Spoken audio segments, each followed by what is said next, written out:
Assalamualaikum warahmatullahi wabarakatuh.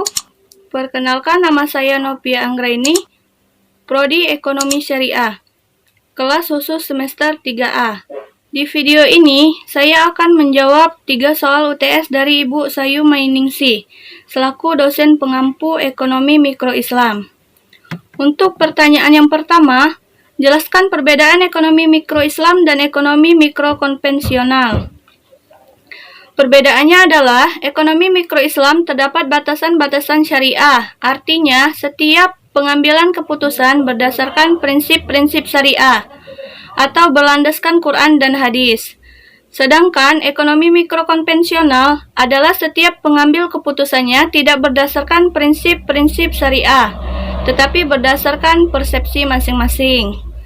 Untuk pertanyaan yang kedua, jelaskan permasalahan ekonomi Islam versus ekonomi konvensional. Permasalahan ekonomi Islam versus ekonomi konvensional yaitu tentang kelangkaan, yang mana dalam konvensional kelangkaan terjadi karena sumber daya alam yang terbatas, sedangkan keinginan manusia yang tidak terbatas. Sehingga setiap produktivitas barang dan jasa yang dilakukan tidak akan mampu memenuhi keinginan manusia. Sedangkan menurut ekonomi Islam, menurut Badat As-Sadat, pada hakikatnya Allah menyediakan sumber daya yang melimpah dan tidak terbatas. Namun kelangkaan terjadi pendistribusian yang tidak merata di antara manusia. Pertanyaan yang ketiga, jelaskan nilai universal ekonomi.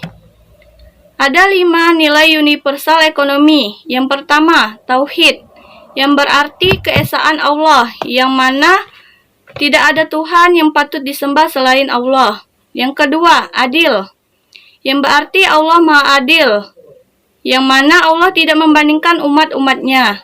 Yang ketiga, nubuah, kenabian, yang berarti kita harus menjadikan sifat dan sikap Nabi sebagai contoh melakukan aktivitas ekonomi. Yang keempat, khilafah, yang berarti pemimpin.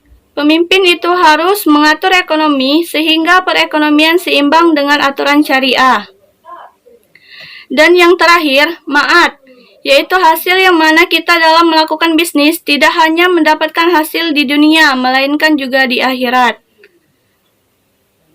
Baiklah, itulah jawaban dari saya. Mohon maaf bila ada salah kata, kepada Allah saya mohon ampun.